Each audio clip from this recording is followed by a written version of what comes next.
Hello everyone, welcome back. Today we're going to make these spheres going through a ring again. I had just done a tutorial on one, and I had a couple people ask me if they could change the shaders on each one instead of them all being chrome, make each one a different color with a shader or a color. So I made it different this time, so they can go ahead and follow along and make it this way. We'll probably make a macro at the end here if I can keep this short enough. We'll go ahead and start out on the edit page. As usual, right-click in the media pool, new fusion comp. We're going to stretch this to 10 seconds. You can name it if you want, but you don't have to. It's easier for me to stretch it out.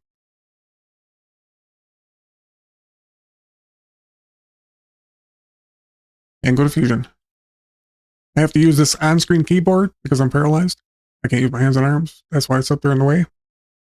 Get a 3D shape. Merge. Camera.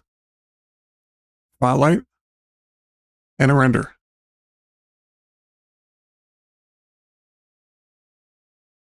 Get all situated here. Let's go to dual viewers.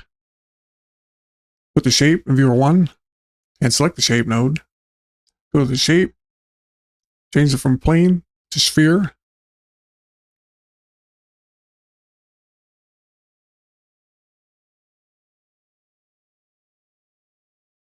Take the subdivisions all the way up. And go to materials. Specular. The exponent all the way up.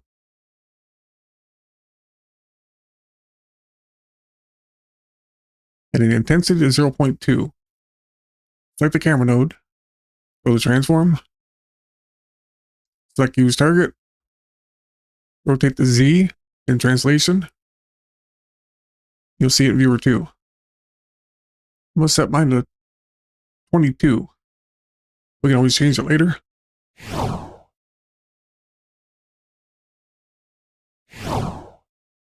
we have to make sure we have this one all set up. Right click on it. Copy. Click away. Right click and paste instance. Merge them together. I don't have a middle mouse wheel to zoom in and out like you guys do. My handicap controller don't have that. That's why I use this drop down menu, in case you guys wonder. And go to the transform. Go to pivot. And open up viewer 1 so you can see what I'm doing. And the pivot X, go 5.0. Now to swing it as a pendulum.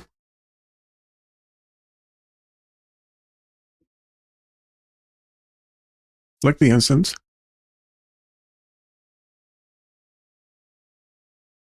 Go back to the transform.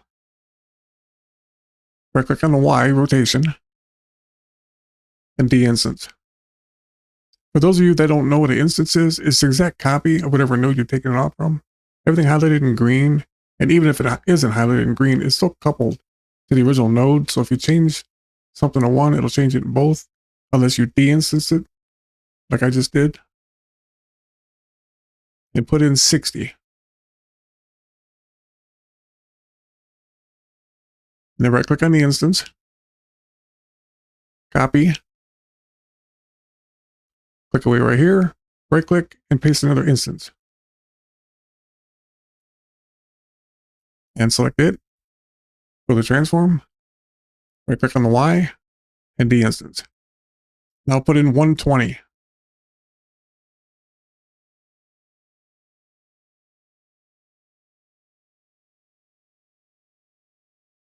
Click the merge. Just space and transform. Go to pivot.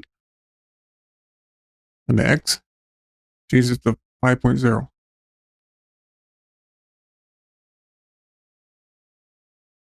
That's going to be our animation. Right click on this one. Copy. Click away. Right click and paste another instance. Plug it into the merge. With it selected, go to transform, right click on the Y, and de-instance. Change this to 180 now. And then right click on that one, copy, and paste another instance. Plug it in the merge, back to the transform, right click on the Y, and de-instance. Now put in 240. Now right click on this one, copy, click away, and paste another instance. Make sure it's selected. Go to transform, right click on the Y again, and de-instance. And put in 300.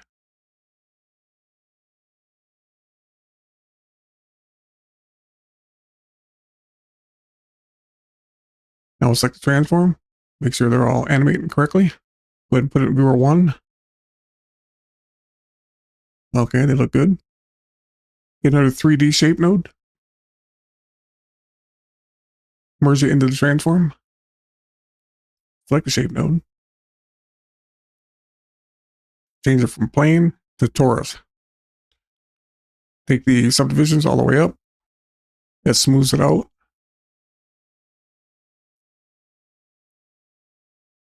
Put 0.12 in the section and 1.2 in the radius. And go to transform. Put 90 in the rotation X. We'll get a Chrome node for that one. Go up to the top left. If you don't see your effects, there's an effects button here.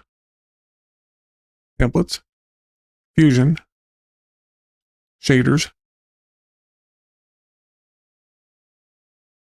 Plug it in the shape and it should be Chrome.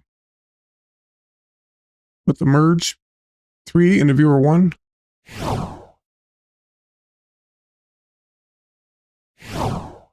That looks correct.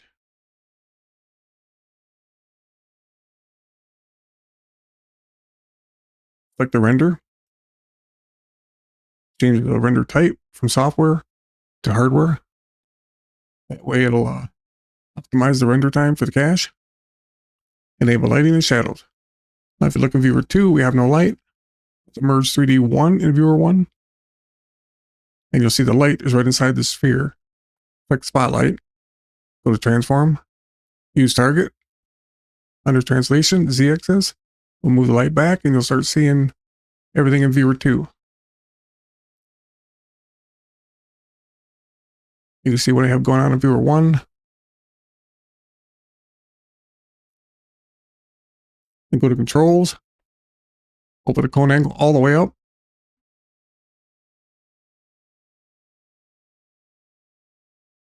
Click the merge 3D 1. Shift space and ambient light.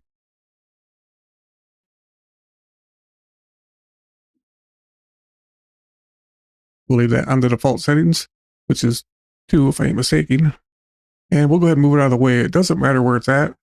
Yeah, 0.2. Go to transform. We'll move it up and out of the way in case we have to look at things later. Now we're going to bring the media in, which is our shaders. They're just pictures that I'm using. You get them anywhere online. You want to use a loader node. If you don't, once you leave this project, it won't be usable anymore. So you don't want to use media from the media pool.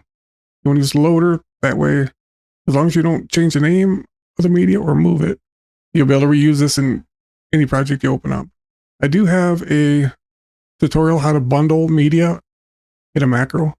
We'll leave that in the description and a card in the top right corner. All right, click away right about here. Shift space and loader. You may have to navigate to your folder. It plugs into the green input. And we have the first one on there.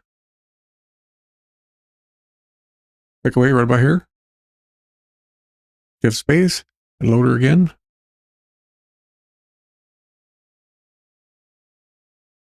And I'm going to repeat this right on down the line.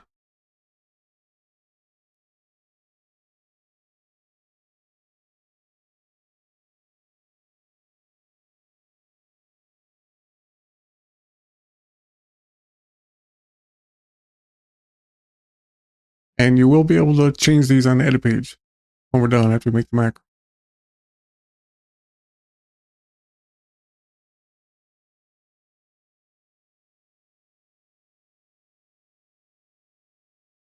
Okay, all mine are on. Click a transform. Right click on the rotation Y, modify width, and on curves. I'll go to the modifier.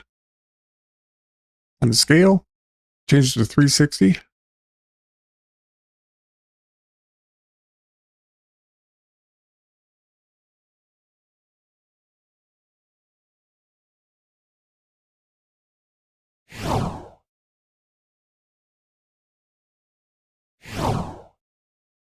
Looks good to me. Now we'll make the macro. Click away, make sure nothing's selected. Hold the control button down. Select these in the order that I do.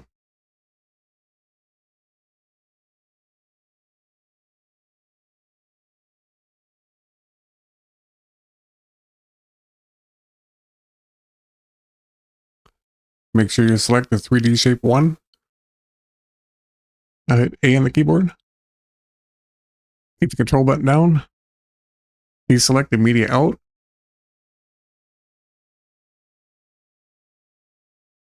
Right click on any one of the other nodes. Go to macro. Create macro. Give it a name.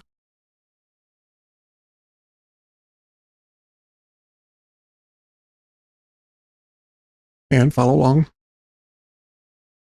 These here is the loader node. This is what you're going to use in the macro to change the shader.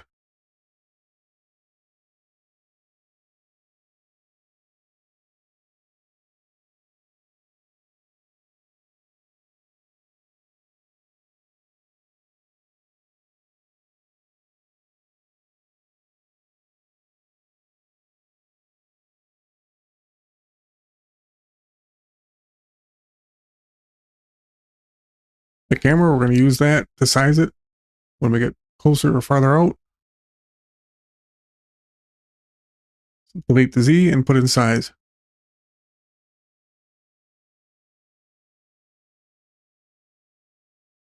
And the spotlight in front of intensity, put in spotlight.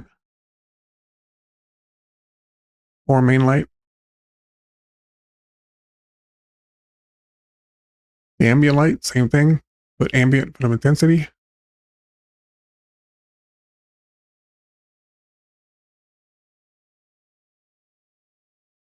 And the shape. The materials. And select the specular, intensity, and exponent. Put specular in front of intensity.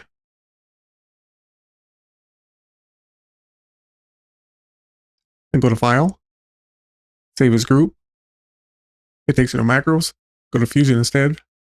Templates. Edit. Titles. Let me go back. 1. This is where you're going to want to make your folder.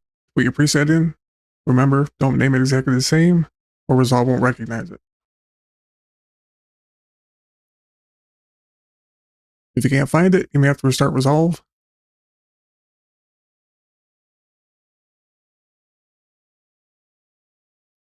And I have to because that's the one I have made already. I'll be right back. Okay, I'm back. We'll go find it. Here it is. The longer you stretch it, the slower to rotate. Shorter it is, the faster to rotate. You click on it. You have the option to change things now. All the shaders. Size, light intensity. Exponent intensity. It affects all of them when you adjust it. And it's going to change it. That's all there is to it. Well, there you go. Thanks for watching, and I'll see you in the next one.